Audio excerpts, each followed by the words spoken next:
I was pregnant in 20 weeks. इस purpose के बाद वो फिर दोबारा मेरे साथ वही सब कुछ करता रहा, होटलों में मुख्तलिफ प्लेसेस पे लेके जाकर मेरे साथ सब कुछ करता रहा। मैं बाबर आजम की हद से ज्यादा ज्यादती के बाद आज मैं यहाँ पे इंसाफ लेने आई हूँ। नाज़रीन, लाहौर की हमीज़ा नामी खातून ने कप्तान बाबर आजम पर बहुत ही संगीन इल्ज़ामात लगाए हैं और शाम को उन्होंने प्रेस कॉन्फ्रेंस की। उसके बाद से ही सोशल मीडिया पर यही स्टोरी वायरल है और लोग ये जानना चाह रहे हैं कि इस की हकीकत क्या है, क्या इल्ज़ामात सच हैं या किसी प्रोपोगंडा के थ्रू बाबर आजम को फंसाया जा रहा है। लेकिन इन तमाम इल्ज़ामात की हकीकत जानने से पहले मैं कोशिश करूँगा कि आपके साथ वो सारी स्टोरी सामने रखूँ जो कि खातून की जानिब से पेश की गई है। ये हमीज़ा नामी खातून है, हमीज़ा मुख्तार जिनका नाम है, जो कि लाहौर की रिहायशी हैं। और इन्होंने ये कहा कि बाबर आजम इनके महल्लादार थे और इनका बहुत अर्ली एज में बाबर आजम के साथ अफेयर हुआ और बाबर आजम ने इनको प्रपोज़ किया और बाकायदा इनके घर जाकर प्रपोज़ किया।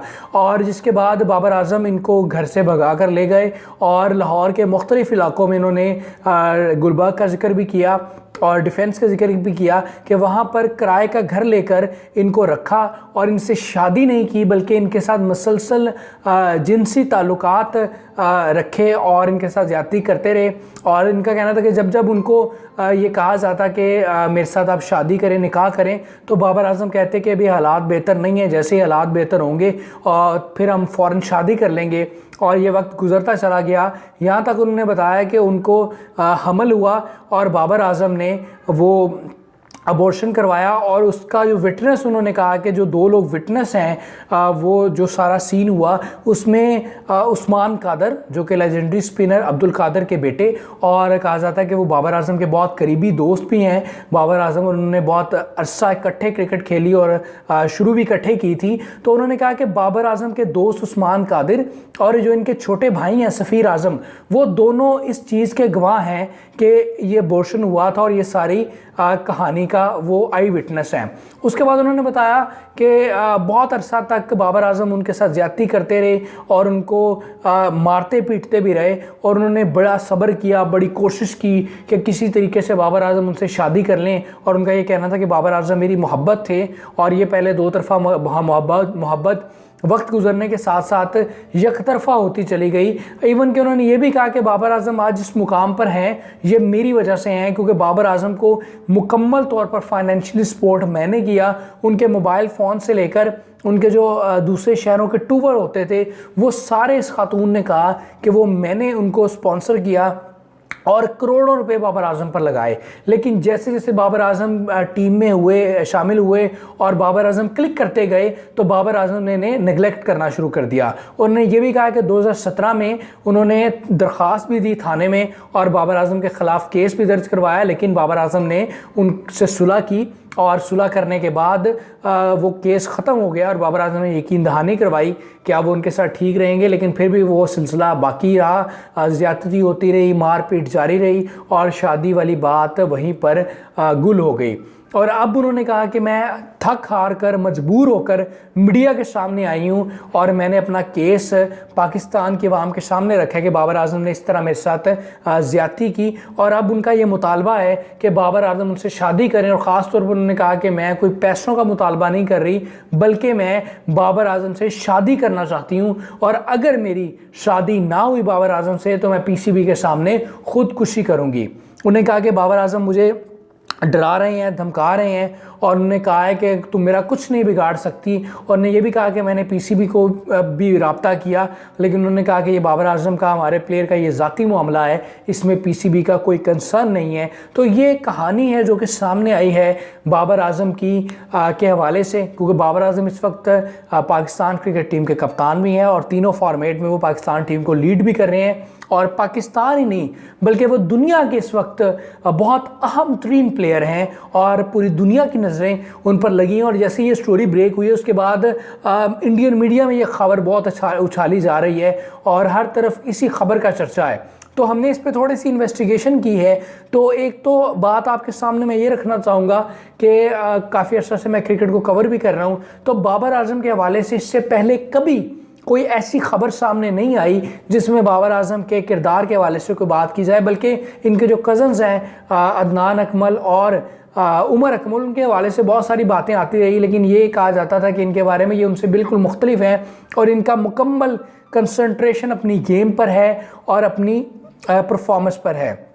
तो इससे एक बात तो ये खस हो सकती है कि बहुत सारे मैंने इस स्टोरी के बाद दोस्तों से रब्ता किया जो कि स्पोर्ट्स को कवर करते हैं या जिन्होंने बाबर आजम को देखा, बाबर आजम की स्ट्रगल को देखा, तो तमाम लोगों का यही कहना है कि बाबर आजम के किरदार से कभी ऐसा महसूस नहीं हुआ, कभी ऐसा नहीं लगा कि बाबर आजम इस तरह की हरकत कर सकते हैं। तो ये मुमकिन तौर पर बाबर आजम के ख़िलाफ़ कोई साजिश हो सकती है, कोई प्रोपोगंडा हो सकता है, उनकी शोहरत को नुकसान पहुंचाने के लिए कोई काम हो सकता है, और इसमें मुमकिन तौर पर जो आलमी ताकतें हैं क्रिकेट के हवाले से वो भी शामिल हो सकती हैं। स्पेशली इंडिया की अगर बात की जाए तो इंडिया को बाबर आजम किसी तौर पर भी कबूल नहीं, उनको बिल्कुल भी ये खटकता नहीं था, क्योंकि बाबर आजम का बार बार विराट कोहली से कंपैरिजन होता था, तो बाबर आजम विराट कोहली से स्टैट्स में बहुत ज़्यादा आगे चले गए थे। तो हो सकता है कि ये इंडिया की तरफ से कोई प्रोपोगंडा किया गया हो या कोई साजिश रचाई गई हो, क्योंकि बाबर आजम के अगर करैक्टर की बात की जाए,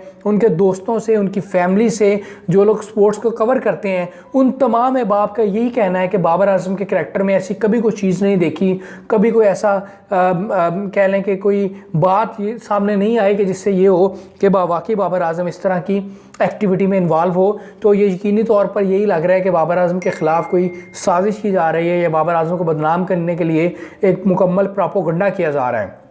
फिर बाबर आजम के कोच हैं राना सादिक, उनसे भी मेरी बात हुई, उनसे मैंने पूछा तो उन्होंने भी इस बात का भरपूर इजहार किया कि बाबर आजम इस तरह का बच्चा नहीं है। हमने देखा कि बाबर आजम शुरू से ही,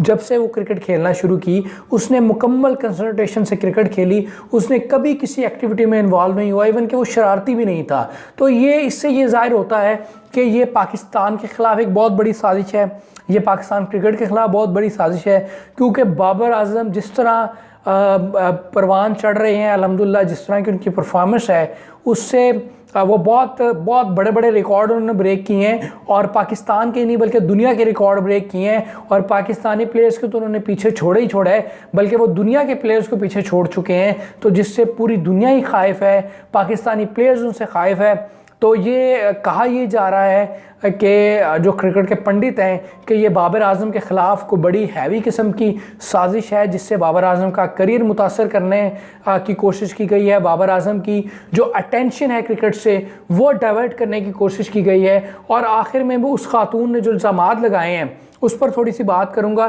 कि उसमें झोल बहुत ज़्यादा है कि 10 साल का अरसा गुजर गया, 2011 से बातचीत शुरू हुई, उन्होंने कभी खुलकर इस बात का इजहार नहीं किया। उन्होंने 10 साल क्यों खामोशी इख्तियार की, क्यों वो सब्र करती रहीं। फिर उसके बाद उन्होंने ख़ुद बताया कि वो एक ब्यूटी पार्लर में 30-40 हज़ार की मुलाजमत करती थी, जॉब करती थी। 30-40 हज़ार से उन्होंने किस तरह करोड़ों रुपए इन्वेस्ट किए बाबर आजम पर। ठीक है, ये बड़ी अजीब सी बातें हैं जो कि एक दूसरे से मैच नहीं करती। बाबर आजम की जो कामयाबी है उसके पीछे तो उनके वालिद आजम साहब का हाथ है, लेकिन ये खातून कहती है कि मैंने वो किया। लेकिन जो भी सीन है, जो उस खातून के पास एविडेंस मौजूद है, उनको ज़रूर इन्वेस्टिगेट होना चाहिए, क्योंकि वो ये कहती हैं कि उनके पास हॉस्पिटल की जो रसीदें मौजूद हैं उस पर बाबर आजम के आईडी कार्ड की कॉपी है। उसके अलावा उन्होंने कहा कि बाबर आजम का सारा रिकॉर्ड, मोबाइल फ़ोन रिकॉर्ड भी मेरे पास है, और बाबर आजम जहाँ भी स्टे करते थे, जिस शहर में भी उनके साथ वाला कमरा मेरा कमरा होता था। तो ये वाकई बहुत हैरानी वाली बातें हैं और इनको बिल्कुल इन्वेस्टिगेट होना चाहिए और सामने हकीकत आनी चाहिए कि क्या वाकई ऐसा था, या खातून ने इल्ज़ाम लगाया तो किसके कहने पे इल्ज़ाम लगाया, या ये सारा सिनेरियो है क्या। लेकिन इस वक्त सबकी नज़रें इसी स्टोरी पर हैं, और इस स्टोरी का जो सबसे बड़ा नुकसान है वो पाकिस्तान की क्रिकेट को नुकसान है, क्रिकेट टीम को नुकसान है कि इससे बाबर आजम शदीद ज़हनी दबाव में आएंगे, बाबर आजम की क्रिकेट से अटेंशन हट जाएगी, और इसके अलावा ख़ास तौर पर उससे पूरी दुनिया को फ़ायदा होगा और पाकिस्तान क्रिकेट का नुकसान होगा। तो बहरहाल आखिर में यही मैं बात करना चाह रहा हूँ कि जो भी सीन हो, इन्वेस्टिगेट ज़रूर होना चाहिए कि क्यों ऐसा हो रहा है, क्या लड़की के इल्ज़ामात सच हैं या गलत हैं, या इनके पीछे कौन है। और बाबर आजम को भी एतमाद में लेना चाहिए और उनको खुलकर सामने आना चाहिए, ताकि सच का सच और झूठ का झूठ सामने आ सके।